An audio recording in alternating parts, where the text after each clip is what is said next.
Hello everyone.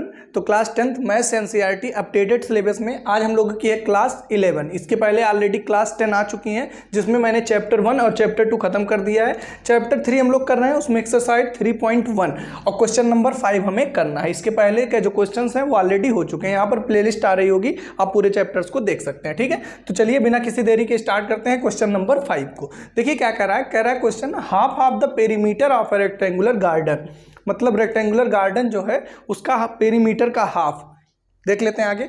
Whose length, मतलब अब perimeter यहाँ पर होल्ड कर दिया, उसके बाद कह रहा है जो वो है रेक्टेंगुलर गार्डन, उसकी जो लेंथ है वो 4 मोर देन इट्स ब्रेथ, जो लेंथ है वो ब्रेथ से 4 ज़्यादा है। ठीक है, इज 36 मीटर। अब यहाँ पर बहुत कंफ्यूजन होती है। देखिए सब लोग समझ लेते हैं विथ जो है वो 36 है, जबकि ऐसा एकदम नहीं है। जो बोल रहा था ना half of the perimeter of rectangular garden, अब वो एक्चुअल में इज 36 मीटर है। ठीक है, तो पेरीमीटर जो होगा रेक्टेंगुलर गार्डन का उसका हाफ करेंगे, वो कितने बराबर है 36। ये एक चीज है। और एक मैटर इधर दिया हुआ है, लेंथ जो है वो 4 मीटर ज्यादा है किससे, ब्रेथ से। ठीक है, क्लियर। अब पूछा क्या रहा है, find the dimension of rectangular garden. तो रेक्टेंगुलर गार्डन की डायमेंशन पूछ रहा है। डायमेंशन क्या होगी, लेंथ और ब्रेथ, लंबाई और चौड़ाई यही होगा, दोनों लोग लेट कर देंगे। और कैसे निकालेंगे, अभी ग्राफिकल मेथड से ही समझे हम लोग, ग्राफिकल से ही निकालेंगे। उसके लिए 2 इक्वेशन होनी चाहिए, वही दोनों बनाएंगे। ठीक है, तो पहले लेट कर लो। लेट क्या लिखेंगे, पहले लेंथ ऑफ रेक्टेंगुलर गार्डन। ठीक है, मान लो कितना मान लेते हैं, x मीटर मान लेते हैं। ठीक है, एंड ब्रेथ कितना मान लें, वो भी मान लेते हैं, y मान लेते हैं। ठीक है, अब अकॉर्डिंग टू क्वेश्चन कंडीशन क्या दिया हुआ है, कहा है half of perimeter of rectangular garden. अब कोई अगर रेक्टेंगुलर गार्डन है, मान लो ये ऐसे माने थे, ये लेंथ मान लिए x मीटर, ब्रेथ मान लिए y मीटर। ठीक है, अब आपसे कह रहा है कि जो इसका हाफ ऑफ पेरीमीटर, अब बताओ रेक्टेंगुलर का पेरीमीटर कितना होता है। पेरीमीटर आपको पता है रेक्टेंगुलर का कितना होता है, 2l + b, यही तो होता है सम ऑफ ऑल साइड। ये अगर x है तो ये भी x, ये y है तो ये भी y, सबको ऐड कर दो तो क्या आ जाएगा, 2x + 2y। 2 कॉमन ले लो, कितना बच जाएगा, x + y। यही आप रटे भी होते हैं। रेक्टेंगल का जो पेरीमीटर होता है, परिमाप होता है जो आयत का, वो कितना होता है, 2 गुणे लंबाई धन चौड़ाई, यही होता है। ठीक है, तो अकॉर्डिंग टू क्वेश्चन, अब ध्यान से समझिए, हाफ ऑफ पेरीमीटर कितना है, 2x + y। Half of perimeter of rectangular garden is 36 metre, मतलब ये कितने के बराबर है, 36 के। ठीक, अब ये 2 से 2 हम कट कर देंगे, तो यहाँ से डायरेक्ट x + y का मान कितना आ गया, 36 आ गया, मतलब 36, इक्वेशन 1। ठीक है, चलो आगे। Whose length is 4 metre more than its breadth. ठीक है, तो सेकंड कंडीशन क्या दिया हुआ है, सेकंड कंडीशन पढ़ो जरा। सेकंड कंडीशन क्या है, पढ़िए भाई। फर्स्ट कंडीशन के अकॉर्डिंग तो पहली इक्वेशन बनकर तैयार। सेकंड कंडीशन, अच्छा ज़्यादा यहाँ पर क्या है, लेंथ ज़्यादा है। अब ध्यान से समझो, यहाँ पर गड़बड़ी मत करना। लेंथ ज़्यादा है और ब्रेथ क्या है, कम है। ज़्यादा कौन है, लेंथ। कितना ज़्यादा है, 4 मीटर। अगर लेंथ को ब्रेथ के बराबर होना है तो जोड़ोगे किस में, ऐड किस में करोगे, ब्रेथ में ही तो ऐड करोगे, बस काम खत्म। यही आपकी क्या हो गई। और कितना ऐड करोगे, 4 मीटर ज़्यादा था भाई, ये लेंथ था, ये ब्रेथ था। ठीक है, लेंथ ऑलरेडी ज़्यादा है, कितना ज़्यादा है, 4। इसको बराबर होना किसके, ब्रेथ के। और कम कौन है, ब्रेथ, तो ऐड किस में करोगे, ब्रेथ में। ठीक है, समझ गए। तो ये इक्वेशन हो गई 2, काम खत्म। अब क्या कर देना है, वही 2 इक्वेशन, और उसके बाद फिर बक्सा बना के चुपचाप पॉइंट पर बना देना है। चलिए भाई, बॉक्स बन गया। 3 पॉइंट मिनिमम बना लो तो आसान रहेगा। यहाँ पर x और यहाँ पर y, किसी एक के बराबर लिख लेते हैं ताकि आसान रहे। यहाँ पर हम कुछ भी लिख लो, मान लो x बराबर कितना, 36 - y लिख लेते हैं। ठीक है, चलो 36 है ना, ठीक। अब यहाँ पर कुछ ऐसी वैल्यू रखना कि जस्ट आसपास रखने को तो आप y0 भी रख दोगे, लेकिन तब x 36 आ जाएगा। और 36 को रिप्रेजेंट करना, मतलब जो ग्राफ पे रिप्रेजेंट करोगे तो थोड़ा सा कठिन काम हो जाएगा, तो इस वजह से थोड़ा सा आसपास की वैल्यू रखते हैं। ठीक है, तो मान लो मैं रख दूँ, क्या रख दूँ, चलो 15 रख लेता हूँ ताकि थोड़ा सा आसपास आ जाए। तो y की जगह कितना रख दिया, 15 रख दिया। ठीक है, तो ये कितना आ जाएगा, 36 में से 15 चला जाएगा, ये कितना आ जाएगा, 21 आ जाएगा ना भाई। 6 5 11, हाँ ठीक है, 21 आ जाएगा। ठीक है, चलो अच्छी बात है। आगे अब कितना रख दें, अब मान लो कितना रख दिया जाए, चलो 16 रख देते हैं। 16 रख दो, तो 36 में से 16 जाएगा तो आपका आ कितना जाएगा, 36 में से 16 जाएगा 20 आ जाएगा। ठीक है, 36 में से सिंपल 16 माइनस कर देना है। ठीक है, 20 हो गया। आगे बढ़ो, अब क्या रख दें, अब मान लो रख देते हैं 20 रख देते हैं, क्या दिक्कत है। 20 अगर रख दिया जाए तो 36 में से 20 माइनस कर दो तो कितना 16 आ जाएगा। ठीक है, तो ये आपके 3 पॉइंट यहाँ से मिल गए। दूसरे वाले भी तीनों पॉइंट जल्दी से निकाल लो। चलो भाई यहाँ से निकाल लो x और y। ठीक है, चीज़ें विजिबल होंगी, एक बार मैं चेक कर लूँ। हाँ, सब कुछ सही चल रहा है एकदम। अब बताओ y की जगह रखना है, क्या रख दें, मान लो 5 रख दिया y की जगह, तो 5 + 4 9 आ गया। और बताओ, और मान लो क्या रख दें, 6 मान लो रख दें, तो 6 और 4 कितना आ गया, 10 आ गया। ठीक है, आगे बताओ, आगे क्या रख दें, मान लो रख दिया 8, तो कितना हो जाएगा 8 क्या, चलो और ही ज़्यादा रख लेते हैं y की जगह पे। y तो काफ़ी हमको बनाना है, 20 तक बनाना है, तो चलो 10 रख लेते हैं।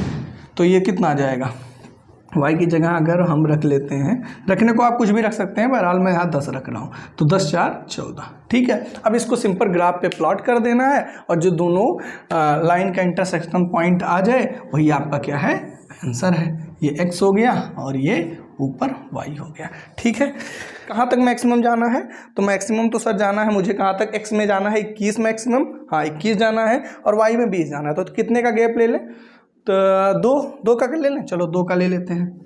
तो 2 4 6 8 10 12 14 16 18 20, x का 20 हो गया, और थोड़ा सा जाना चाहो तो 22 भी ले सकते हो। ठीक है, y पर मैक्सिमम 20 तक जाना है, फिर वही 2 का ले लो, तो 2 4 6 8 10 12 14 16 18 20। ठीक है, ये सिंपल आपका 20 का गैप, वो 2 का मैं गैप ले लिया। लेने को आप कुछ भी ले सकते हो, 1 का लोगे तो और बेटर रहेगा, लेकिन इतना बहुत समय लग जाएगा, 1 का मैं कितना कर पाऊंगा। ग्राफ पर आप 1 का ले लेना। ठीक है, अब जब से x 21 है तो y कितना है 15, x पे 21 जाना है, 20 और इसी के बीच तो 21 आएगा, और y पर कितना जाना है 15, तो 15 कहाँ आएगा, ये 14 और यहाँ पर कितना 15, तो दोनों को अगर हम ऐड करें, इन पॉइंट को मिलाने की कोशिश करें,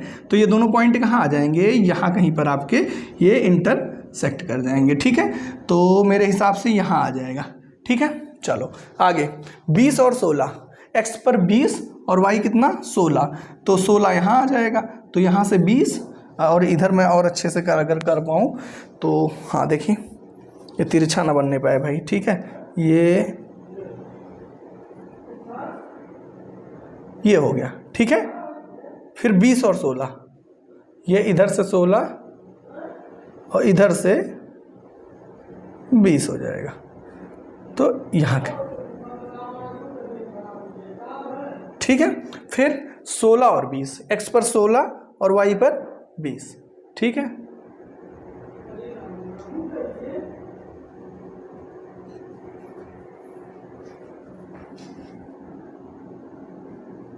ठीक, ये हो गया। अब इन तीनों पॉइंट को क्या कर देंगे, ज्वाइंट कर दिया। ठीक है, तो ये आपका पहले वाले का ये बन गया। ठीक है, एग्जैक्ट तो नहीं बना है पर रफली सही है। 9 और 5 x पर 9 और y पर कितना 5, ये हो जाएगा, देखो 9 यहाँ से 5 यहाँ पे, ये हो गया 9 इधर से भाई, 8 और 10 के बीच में 9 और यहाँ पर 5। ठीक, 10 और 6, तो x यहाँ पर 10 और यहाँ पर कितना 6, तो 10 और 6 यहाँ पर हो जाएगा। ठीक है, फिर 14 और 10, तो 14 यहाँ पर और 10 यहाँ पर, ये आपका हो गया। ठीक है, इन तीनों को भी क्या कर दो, ज्वाइंट कर दो। ठीक है, तो अगर हम ज्वाइंट करेंगे तो ये कुछ ऐसे होकर चला जाएगा। ठीक है, तो जब ये ऐसे होकर जाएगा तो दोनों का इंटरसेक्शन पॉइंट कौन सा है, ये वाला है। अब ये पॉइंट देखो कि x की वैल्यू यहाँ पर कितनी है, तो अगर हम ध्यान से देखें तो यहाँ पर x कितना है 20 है। ठीक है, x 20 है, और तो x यहाँ पर हम कितना लिख सकते हैं 20, और y कितना है, y यहाँ पर 16 है। तो y यहाँ पर कितना आ गया 16 आ गया। ठीक है, जब आप यहाँ पर आपको थोड़ा बहुत वेरिएशन लाइन में दिख रहा होगा, लेकिन अब जब एग्जैक्ट आप ग्राफ पर प्लॉट करेंगे तो आपका x 20 आएगा और y कितना आएगा 16। मुझे कैसे आइडिया लगा, जब मैं देखा कि यार यहाँ पर x लगभग तो 20 मुझे डन हो गया, तो x जब 20 हो गया तो अभी सी बात है ये दोनों बराबर रहे होंगे, तो यहाँ पर कितना रख और 4 यहाँ पर है तो ये 16 रहा ही होगा। तो इसका मतलब x कितना है 20 है और y कितना है 16। वैसे भी लेंथ बड़ी होती है तो इसका मतलब लेंथ ऑफ गार्डन कितना है यहाँ पर लास्ट में लिख देंगे। So length of garden is equal to 20 and breadth का मतलब y कितना है 16 है। ठीक है, और यहाँ पर आप देख भी लो कितना ज़्यादा है लेंथ, तो 4 आपका यहाँ पर ज़्यादा है। ठीक है, तो आई थिंक पूरी बातें आपको अच्छे से समझ में आ गई होंगी। ये था हमारा क्वेश्चन नंबर 5। ठीक है, अब चलिए नेक्स्ट क्वेश्चन को ट्राई करते हैं, जो कि रहेगा क्वेश्चन नंबर 6। तो आप इसको पॉज करके वीडियो नोट कर लीजिए, फिर मैं नेक्स्ट आपको बताता हूँ। ठीक है, तो चलिए मैं नेक्स्ट क्वेश्चन राइट करता हूँ। कोई डाउट है तो प्लीज़ आप स्क्रीनशॉट लेकर व्हाट्सएप पर सेंड करिएगा, वहाँ पर मैं आपको डाउट बता दूंगा। ठीक है, चलिए फिर इसको रफ कर दे रहा हूँ। तो क्वेश्चन नंबर 6 आपके सामने लिखा हुआ है, एक बार ध्यान से पढ़िए। कह रहा है गिव लीनियर इक्वेशन, मतलब हमें एक लीनियर इक्वेशन फाइंड करना है और आपको एक इक्वेशन यहाँ पर लिखा हुआ है गिवन लीनियर इक्वेशन। ये लीनियर इक्वेशन दिया हुआ है और क्या करना है, राइट अनदर लीनियर इक्वेशन। हमें एक और लीनियर इक्वेशन लिखना है इन टू वेरिएबल सच दैट, इस प्रकार से लिखना है कि जो उनका पेयर होना चाहिए वो एक इंटरसेक्टिंग लाइन होना चाहिए, या तो बनाए पैरेलल लाइन बनाए और कोइंसिडेंट। मतलब देखा जाए तो 3 क्वेश्चन आपसे यहाँ पर पूछा है, तो तीनों क्वेश्चन के पारी बार आप समझ लेते हैं क्या कह रहा है। देखो इंटरसेक्टिंग लाइन, अच्छा बताओ इंटरसेक्टिंग लाइन की कंडीशन क्या होता है, A1 by A2 is not equal B1 by B2। ठीक है, तो यहाँ पर देखो एक तरीके से A1 दिया है और B1 दिया है, मतलब हमें A2 दूसरी वाली इक्वेशन निकालनी है, उसमें A2 आएगा और x का कोफिशिएंट और B2 आएगा y का कोफिशिएंट। ठीक है, अच्छा पैरेलल का क्या होता है, पैरेलल में होता है आपका A1 बाई A2 बराबर B1 by B2 not equal आना चाहिए C1 बाई C2, इस हिसाब से बनाना है। तीसरा कोइंसिडेंट, कोइंसिडेंट मतलब ओवरलैप, ओवरलैप मतलब मेनी सोल्यूशन, मेनी सोल्यूशन मतलब सब बराबर। तो A1 बाई A2 बराबर B1 बाई B2 बराबर C1 बाई C2, यही तीनों कंडीशन हमें चाहिए। अब तुम खुद बताओ, हमें कुछ ऐसा इक्वेशन लिखना है, ये A1 B1 दिया हुआ और C1 दिया है। ठीक है, अब यहाँ पर हमें ऐसा लिखना है कि A1 बाई A2 बराबर B1 बाई B2 ना आए, तो बताओ इंटरसेक्टिंग लाइन की कंडीशन इक्वेशन क्या लिख सकते हो भाई, इसका और इसका रेशियो। मतलब अगर मान लो मैं यहाँ पर लिख देता हूँ 3x प्लस, बताओ क्या लिख दें 7y मान लो लिख दिया, और बराबर -2 बराबर 0। ठीक है, अब बताओ जरा यहाँ पर अगर हम A1 बाई A2 निकालें तो 2/3 बराबर 3/7 होगा, कभी नहीं होगा। तो इसका मतलब ये हमारी इक्वेशन एकदम सही हो गई, काम खत्म। समझ गए ना। अब C1 बाई C2 पे हम जाएंगे नहीं, मान लो तुम्हारा मन कर रहा है तो -8 लिख दो, या सबसे आसान मैं आपको बता दूं भाई, हमको ऐसा कुछ करना है कि ना ये दिस अपॉन दूसरी लाइन का और दिस अपॉन दूसरी का भी बराबर ना है, तो कुछ मत करो, खाली 2x और यहाँ पर माइनस लगा दो, 3y और आगे वैसे लिख दो बराबर 0। बताओ एकदम सही है कि नहीं है। अब तुम जब निकालने जाओगे, ये मान लो A2 हो गया, ये B2, तो A1 बाई A2 मतलब 2/2, ठीक है, इज इक्वल टू 3/-3। क्या है बराबर है नहीं, क्योंकि यहाँ पर माइनस आ जाएगा, बस काम खत्म। तो ये हमारा इंटरसेक्टिंग वाला सही होगा। मतलब कुछ भी लिख दो, बस A1 बाई A2 बराबर B1 बाई B2 ना आने पाए। ठीक, पैरेलल, पैरेलल में क्या होता है, बराबर आ जाए लेकिन तीसरा बराबर ना आए, तो कोई एक नंबर उठाओ, उससे इन दोनों को मल्टीप्लाई कर दो, इसको मत करना। मान लो मैं नंबर उठा लिया 3 लिख लिया, तो यहाँ पर कितना लिख दूंगा 3 2 जा 6x प्लस 3 3 जा 9y, यहाँ पे मत करना, नहीं तो वो भी रेशियो बराबर कर देगा। यहाँ पर मैं मान लो लिख दिया, मैं 7 लिख दिया बराबर 0। अब 2/6 ये A1 by A2, B1 by B2 3/9 आ गया कि नहीं बराबर, 1/3 दोनों बराबर आ गया कि नहीं आ गया। तो 1/3 बराबर, यही हमें चाहिए भी था। तो ये वाली भी इक्वेशन किसके लिए, पैरेलल के लिए।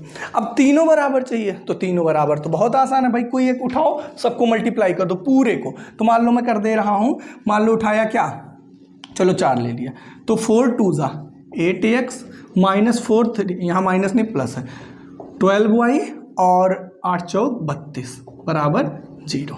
ठीक है, क्लियर। अब रेशियो निकालो तो 2/8 1/4, 3/12 3/12 का मतलब क्या, 3 4 जा, ठीक है 1/4, और 8 चौक 32 मतलब -8/- 32। बस काम खत्म। तो मुझे बस एक एक इक्वेशन बनाना था। देखो क्या कर दिया मैं, क्या लिखना था, राइट अनदर लीनियर इक्वेशन। तो यहाँ पर इसके लिए एक लीनियर इक्वेशन, ये इसके लिए ये लीनियर इक्वेशन, और इसके लिए। और ऐसा नहीं यही आंसर हो सकता है, बहुत सारे आंसर हो सकते हैं, बस कंडीशन वेरीफाई होनी चाहिए। तो आई थिंक पूरी बात आप अच्छे से समझ पाए होंगे। इस क्वेश्चन में कुछ खास था नहीं, जो था मैंने आपको अच्छे से समझा दिया। कहीं कोई डाउट है तो कमेंट करके पूछ सकते हो, ठीक है। चलो अब लास्ट क्वेश्चन इस एक्सरसाइज का है, जो कि क्वेश्चन नंबर 7, उसको मैं राइट करता हूँ, फिर ट्राई करते हैं। तो जस्ट अ मिनट, तब तक के लिए आप इसको वीडियो पॉज करके नोट कर लीजिए। समझ पाए होगे, नहीं समझ पाए तो आप बताइएगा कमेंट। तो क्वेश्चन नंबर आपके सामने 7 लिखा हुआ है, ठीक है। ध्यान से समझिए, बहुत इजी क्वेश्चन है, मैं एक बार समझाऊंगा, आपको समझ में भी आ जाएगा।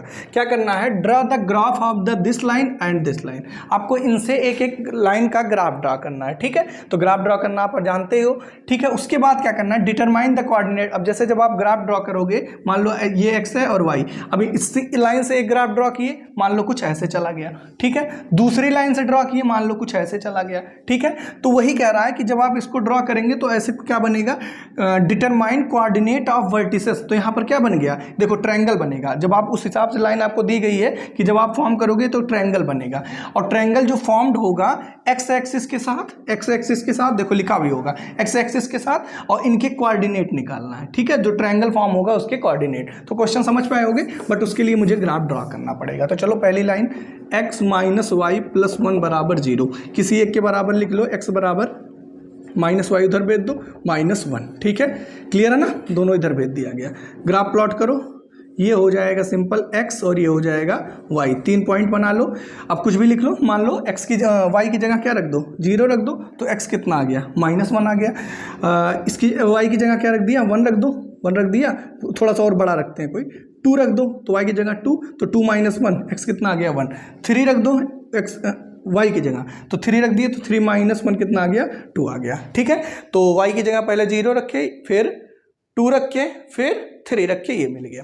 अगली वाले पॉइंट के लिए 3x + 2y - 12 = 0, ठीक है। किसी के बराबर रख दो, मान लो 3x बराबर करें तो ये दोनों उधर चले जाएंगे, तो -12 उधर जाएंगे, +12 - 2y, और फिर x अगर पूछा जाए तो x, अच्छा दोनों जगह से क्या कॉमन मिला, 2 कॉमन ले लो, तो 6 - y/3, ऐसा कुछ हो जाएगा, कटेगा तो है नहीं, ठीक है। अब इससे क्या करो, एक ग्राफ प्लॉट करना है लाइन, तो उसके लिए एक बॉक्स बना लो, ठीक है। तो यहाँ पर x और यहाँ पर y, ठीक। एक बार मैं चेक कर लूँ इक्वेशन, कुछ गड़बड़ तो नहीं है, क्योंकि कट नहीं रहा है, बट कोई दिक्कत नहीं है। एक बार मैं बस चेक कर लूँ, हाँ कोई दिक्कत नहीं है, बस ऐसी ही इक्वेशन है, इक्वेशन तो सही है। तो बताओ जरा, चलो ऐसे ही रहने देते हैं ताकि प्लस माइनस करने में आसानी रहे। 12 - 2y, ठीक है। चलो अब y की जगह क्या रख दें, सबसे पहले तो y की जगह 0 रख दीजिए सर, क्योंकि 2 × 0 0, और 12 - 0 12, 12/3 4 हो गया, ठीक है। अच्छा फिर मान लो इसकी जगह पर, y की जगह पर 1 रख दिया, 1 रखे तो 2 × 1 = 2, 12 में से 2 जाएगा 10 में से 10 3 से डिवाइड ही नहीं होगा, मतलब वो 1 ना रखो। 2 का अगर रखें तो 2 रखें अगर, तो 2 दूना 4, 12, 8 4 12, ये भी नहीं कटेगा। अगर मान लो 3 रख दें, तो y की जगह 3 रखो, तो 3 दूना 6, और 12 में से 6 जाएगा, 6/3 2 आ जाएगा, ठीक है ना, समझ गए। चलो अब क्या रख दें, मान लो 6 ही रख दिए y की जगह, तो 6 दूना 12, 12 12 0, समझ गया ना। y की जगह 6 रख दे, तो 6 दूना 12, 12 - 6 हो गया, ठीक है। अब 0 कोई मतलब ही नहीं है फिर सॉल्व करने। अब इसको ग्राफ पे प्लॉट कर देना है, नथिंग एल्स, सबसे आसान काम, ठीक है। चलो भैया, ये x हो गया सर, ये y हो गया। चलो जब x पे -1 तो y पे 0, x पे -1, माइनस वाला तो इधर होता है ना, तो -1 ये हो जाएगा, x पे -1 तो y पे कुछ जाना नहीं जाना है, तो -1, 0 पहला कोऑर्डिनेट है। x पे 1 तो y पे 2, x पे 1 हो गया, तो y पर 1 2, मतलब x पर 1 y पर 2, मतलब यहाँ कहीं आ जाएगा, ठीक है। जब x पे 2 तो y पे 3, x पर 2 1 2 यहाँ पर, तो y पर 3 मतलब यहाँ कहीं आ जाएगा। और इसको अगर हम प्लॉट करें अच्छे से, तो ये सर यहाँ कहीं आ जाएगा, ठीक है। तो ये इधर आ गया, इनसे जाती हुई एक लाइन ड्रॉ कर दिया मैंने, ठीक है। क्लियर होगा। चलो जब x पर 4 जाना है तो y पर कुछ नहीं, 2 फिर 3 फिर 4, ठीक है, तो y पर कुछ नहीं, तो कुछ नहीं का मतलब यही कोऑर्डिनेट। ठीक है, जब x पर 2 तो y पर 3, x पर 2 तो y पर 3, 3 तो यही है, 2 3 दोनों में कॉमन है, 2 3 कॉमन है, तो मतलब दूसरा पॉइंट यही मिल जाएगा। इसको मैं रेड वाले से कर दूं, यही मिल जाएगा। ठीक है, 2 3 कॉमन। जब x पर कुछ नहीं जाना है तो y पर 6 चले जाना है, x पर कुछ नहीं जाना है तो y पर 6 चले जाना है, तो 1 2 3 4 5 6 ये हो गया, और सबको ज्वाइंट कर देना है, तो ज्वाइंट कर दो भैया। अगर ज्वाइंट कर देंगे सर तो ये आपका ट्रायंगल बन गया कि नहीं बन गया, ट्रायंगल फॉर्म्ड। और इसका क्या निकालना है, डिटरमाइन द कोऑर्डिनेट्स निकालना है। तो कोऑर्डिनेट कौन बताएगा, बहुत आसान काम है अब तो सर, कोऑर्डिनेट्स हो जाएंगे ऑफ ट्रायंगल। चलो बताओ कोऑर्डिनेट्स ऑफ ट्रायंगल, स्पेलिंग पे मत जाइएगा। एक कोऑर्डिनेट क्या है -1 और x पर भैया यही है ना, ये कोऑर्डिनेट क्या है ना, y पे कुछ गया ही नहीं हो तो -1, 0। अगला कोऑर्डिनेट 4, 0। अगला कोऑर्डिनेट ये 2, ये 3, 2, 3। जब ग्राफ पे इसको प्लॉट करोगे तो और आपको अच्छा समझ में आएगा। वैसे लगभग एग्जैक्ट बन ही चुका है, -1, 0, 4, 0 और 2, 3। ठीक, आई थिंक समझ में आ गया होगा सबको। कोई डाउट है तो आप कमेंट करके पूछ लीजिएगा, वैसे डाउट होना नहीं चाहिए क्योंकि मैंने सारी चीज़ें अच्छे से एक्सप्लेन कर दिया है आपको। ठीक है, तो यहाँ पर आपका एक्सरसाइज 3.1 ओवर हो जाता है। अब हम लोग नेक्स्ट क्लास में 3.2 स्टार्ट करेंगे, क्लास नंबर 12 में करेंगे। अब वहाँ पर आई थिंक 3.2 से आप जैसे ये इक्वेशन सॉल्व करने के लिए आपको ग्राफिकल मेथड अभी तक बताया गया, लेकिन अब ग्राफिकल हमेशा थोड़ी करोगे, अब ऐसे आपको मतलब हैबिट में आ जाना चाहिए इक्वेशन सॉल्व करना। अदर जो मेथड हैं जैसे सब्स्टिट्यूशन और एलिमिनेशन, ये दोनों हम लोग अब नेक्स्ट क्लास में, तो एक मेथड एक क्लास में, अगले मेथड में दूसरा, अगले क्लास में दूसरा मेथड, यही मैं आपको कराऊंगा। अभी तक वीडियो समझ में आ रही है तो भी कमेंट करिए, नहीं आ रही है तो भी। डाउट है मैं ऑलरेडी बताया हूँ, व्हाट्सएप पे आप स्क्रीनशॉट लेकर अंडरलाइन करके भेज दीजिएगा। ठीक है, चलिए मिलते हैं नेक्स्ट वीडियो में। Don't forget to like share and subscribe. Thank you guys for watching my video.